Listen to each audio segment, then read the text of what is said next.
Hello दोस्तों, welcome back to my channel. अगर आपने अभी तक मेरे चैनल को सब्सक्राइब नहीं किया है तो जल्दी से मेरे चैनल को सब्सक्राइब कर दें। एपिसोड 17 की शुरुआत में ज़ेन स्टडी में बैठी ये सोच रही होती है कि आखिर वो लोग क्या तलाश कर रहे हैं। यही सोचकर ज़ेन स्टडी में छानबीन शुरू कर देती है और ज़ेन को बेड के मैट्रेस के नीचे से एक मेडिसिन मिलती है। दूसरी तरफ जियो गाओजन के साथ हॉस्पिटल आया होता है। जियो गाओजन को बताता है कि लुयांग अभी जिंदा है लेकिन वो कोमा में है। इतने में गाओजन को ज़ेन की कॉल आती है जिससे पूछती है कि क्या तुम अपनी कोई मेडिसिन मेरे घर पर छोड़कर गए थे। गाओजन कहता है कि तुम किस मेडिसिन की बात कर रही हो। ज़ेन जब इस मेडिसिन का नाम गाओजन को बताती है तो गाओजन कहता है कि ये मेडिसिन मेरी नहीं है। ज़ेन कहती है कि ये बात तो बहुत अजीब है, अगर ये तुम्हारी नहीं है तो ये फिर किसकी है। गाओजन कहता है कि मैं आकर इसको देखता हूँ। जियो गाओजन से कह भी रहा होता है कि तुम्हें कुछ दिन के लिए ज़ेन से दूर रहना है, लेकिन गाओजन जियो को रास्ते में उतार कर चला जाता है। अब ज़ेन के घर की बेल होती है। ज़ेन दरवाजे पर देखने के लिए जाती है तो यही वो दो आदमी आए होते हैं जिन्होंने ज़ेन की कार का टायर पंचर किया था।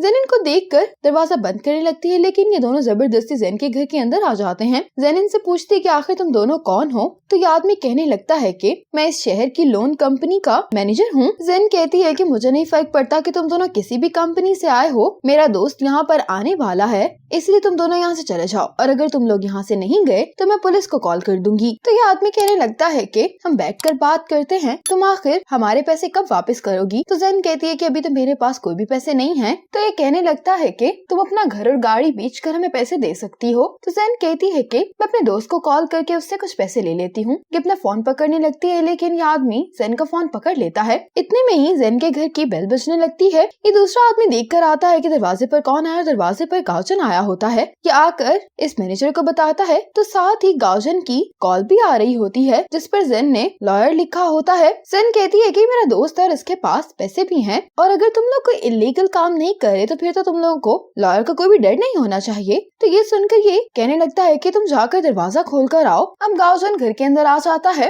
और गाओजन इन दोनों को देखकर हैरान हो रहा होता है। ज़ेन इनका बिजनेस कार्ड गाओजन को देती है। ये देखकर गाओजन कहने लगता है कि तुम लोग जो कुछ भी कर रहे हो वो इलीगल है। तो ये कहने लगता है कि हम तो यहाँ पर सिर्फ अपने पैसे वापस लेने आए हैं। तो गाओजन कहता है कि किसी के घर में जबरदस्ती घुसना कानून के खिलाफ है। ज़ेन कहने लगती है कि और मैंने देखा था कि तुम लोगों ने उस दिन मेरी कार के टायर भी पंचर किए थे। ये कहने लगते हैं कि तुम्हारे पास इस बात का क्या सबूत है। ज़ेन अब अपने रूम से एक पेपर लेकर आती है जिस पर लिखा होता है कि तुम्हें पैसे वापस करने होंगे, और कहती है कि हम राइटिंग को वेरीफाई कर सकते हैं। लेकिन ये देखकर गाओजन नर्वस हो जाता है क्योंकि ये तो इसने लिखा होता है, इनके वाला पेपर इसने फाड़ दिया होता है। गाओजन कहता है कि हम इस दफा तुम दोनों को जाने देते हैं। साथ ही डोरबेल बजती है। ये आदमी दरवाजे पर देख कर आता है और इनको बताने लगता है कि घर पर पुलिस आई है। ज़ेन गाओजन को इशारा करती है तो गाओजन इन दोनों से कहता है कि तुम लोग मेरे साथ आओ। गाओजन इन दोनों को लेकर ज़ेन के बेडरूम में चला जाता है। ये दोनों आदमी ज़ेन की कबर्ड में आकर छुप जाते हैं और अब गाओजन ज़ेन के रूम को बहुत गौर से देख रहा होता है। ज़ेन दरवाजा खोलती है तो लुयांग के केस के डिटेक्टिव्स इससे मिलने के लिए आए होते हैं। अब डिटेक्टिव्स अंदर आ जाते हैं और ये ज़ेन से पूछने लगते हैं कि उस दिन लुयांग और तुम्हारी क्या बात हुई थी। ज़ेन भी इनको सब कुछ सच सच बता देती है। अब डिटेक्टिव चंद ज़ेन से पूछते हैं कि जिस कार में तुम्हारे हस्बैंड की डेथ हुई थी वो कार कहाँ पर है। ज़ेन कहती है कि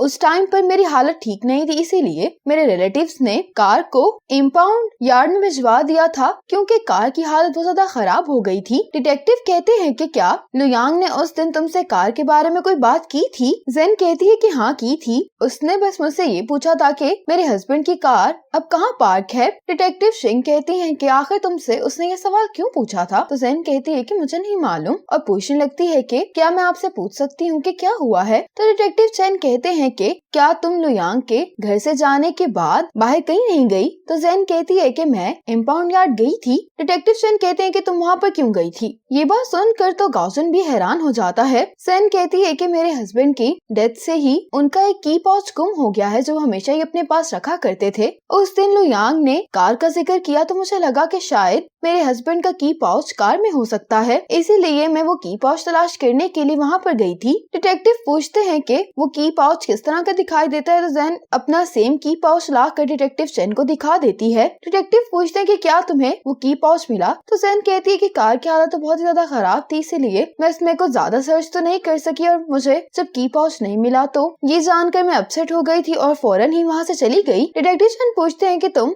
घर कब वापस आई थी? जन कहती है कि मैं टैक्सी लेकर दोपहर में ही घर आ गई थी। तो डिटेक्टिव कहते हैं कि तुम तो वहाँ पर खुद ड्राइव करके नहीं गई थी। जन कहती है कि अपने हस्बैंड की कार का इतना बुरा हाल देखकर मैं बहुत ज्यादा अपसेट हो गई थी, इसलिए मेरे अंदर कार ड्राइव करने की हिम्मत नहीं थी। जन अब ऑफिसर से पूछती है कि आखिर हुआ क्या है, तो ये जन को बताते हैं कि लुयांग के साथ क्या हुआ है। जन पूछती है कि वो कौन से हॉस्पिटल में है, क्या मैं उससे मिलने के लिए जा सकती हूँ? तो डिटेक्टिव चेन कहते हैं कि इस टाइम पर किसी को भी उससे मिलने की इजाजत नहीं है। अब ये डिटेक्टिव जन के घर से जाने लगते हैं तो ये दूसरा आदमी कबर्ड से निकल कर गाओजुन के पास आ जाता है। ये गाओजुन के जूते से टकरा कर दरवाजे में बजने वाला होता है, लेकिन गाओजुन इसको बचा लेता है। लेकिन इस हलचल की आवाज डिटेक्टिव चेन को भी हो जाती है। जन से पूछते हैं कि क्या तुम्हारे घर में कोई और भी है? जन कहती कि नहीं। गाओजुन भी फौरन से जेन का टेलीविजन ऑन कर देता है तो जेन कहने लगती है कि मेरा टेलीविजन चल पड़ा है, यहाँ के सिग्नल्स अच्छे नहीं है, इसीलिए डिवाइसेस इंटरनेट सही होने पर चल पड़ती हैं। लेकिन डिटेक्टिव्स को तो अभी भी जेन पर शक हो रहा होता है और जेन दरवाजा खोलकर इनको चेक भी करवा देती है और गाओजुन दरवाजे के पीछे ही छुपा होता है। अब जब ये देखकर इनको यकीन आ जाता है तो ये जेन के घर से चले जाते हैं। अब ये दोनों भी कबर्ड से बाहर आ जाते हैं। जेन कहती है कि वो लोग यहाँ से चले गए तो तुम लोग भी यहाँ से जा सकते हो। ये सुनते ही ये दोनों यहाँ से भाग जाते हैं। इन्होंने जेन की एक टी शर्ट नीचे गिरा दी होती है जिसको गाओजुन उठाने लगता है और ये जेन का रेस्टोरेंट का यूनिफॉर्म होता है। जेन जैसे ही देखती है तो फौरन गाओजुन के हाथ से पकड़कर अपनी टी शर्ट कबर्ड में दोबारा हैंग कर देती है। अब जेन वॉशिंग मशीन से अपने बाकी कपड़े निकाल रही होती है। ये इनको लेकर जाने लगती है, लेकिन गाओजुन जेन से बास्केट पकड़ लेता है। जेन जब कपड़े टांग रही होती है तो ये गाओजुन से कहती कि आखिर तुम मुझे क्यों देखे जा रहे हो? तो गाओजुन कहता है कि तुमने मुझे हैरान कर दिया है। जेन कहती कि वो कैसे? गाओजुन कहते कि मुझे लगा था कि तुम पुलिस से झूठ बोलोगी, लेकिन तुमने तो उनको सारी बात सच सच बताई। जेन कहती है कि अगर वो मुझसे यहाँ पर सवाल जवाब करने के लिए आए हैं तो इसका मतलब है कि उन्होंने भी तो कोई थोड़ी बहुत रिसर्च की होगी ना, और मैं वहाँ पर गई थी, मैं इस चीज को नहीं छुपा सकती थी। गाओजुन कहता है कि पुलिस तुम पर शक नहीं करेगी क्योंकि जिसने लुयांग पर हमला किया था उसने कोई ना कोई तो क्लू छोड़ा ही होगा। अंदर आकर गाओजुन इस मेडिसिन को देखते हुए जेन से पूछता है कि क्या तुम्हें मालूम हुआ ये किसकी है? तो जेन कहती कि नहीं। गाओजुन कहता है कि तुम्हारी स्टडी में अभी रिसेंटली कौन कौन रुका था? जेन कहती है कि तुम और सुवेन। गाओजुन कहता है कि क्या ये फिर सुवेन की है? जेन कहती है कि सुवेन को डायबिटीज नहीं है। गाओजुन कहते हैं कि क्यों ना तुम कॉल करके उससे ये बात कंफर्म कर लो। अब जेन सुवेन को कॉल करके उससे ये बात पूछती है तो सुवेन कहती है कि मैं तो बिल्कुल ठीक हूँ, इसलिए मैं भला ये मेडिसिन क्यों लूंगी? कॉल के बाद जेन गाओजुन से कहती है कि ये मेडिसिन सुवेन की नहीं है और सुवेन मुझसे झूठ नहीं बोलती। गाओजुन जेन से कहता है कि क्या कहीं यूनिंग को तो ये प्रॉब्लम नहीं थी? दूसरी तरफ मिस्टर शू सभी को इन्फॉर्म करते हैं कि मुझे अभी कंपनी से मेल आई है कि हम अभी ये इंस्पेक्शन रोक देंगे क्योंकि हमें एक नया टास्क मिला है और वो ये है कि हमें एनही ट्रेवल्स और जिनशिंग कैपिटल के दरमियान जो कंपनी के अंदर ही डील्स हुई हैं उनको इन्वेस्टिगेट करना है। ये बात सुनकर तो सुवेन काफी ज्यादा हैरान हो रही होती है और अब मिस्टर फांग किसी पर फोन से एनही ट्रेवल के बारे में ही बात कर रहे होते हैं। अब वेन भी बैठकर न्यूज देख रहा होता है जिसमें मिस्टर च्यू से सवाल पूछे जा रहे होते हैं कि क्या जिनशिंग कैपिटल एनही ट्रेवल के कंट्रोल को गेन करने की कोशिश कर रही है।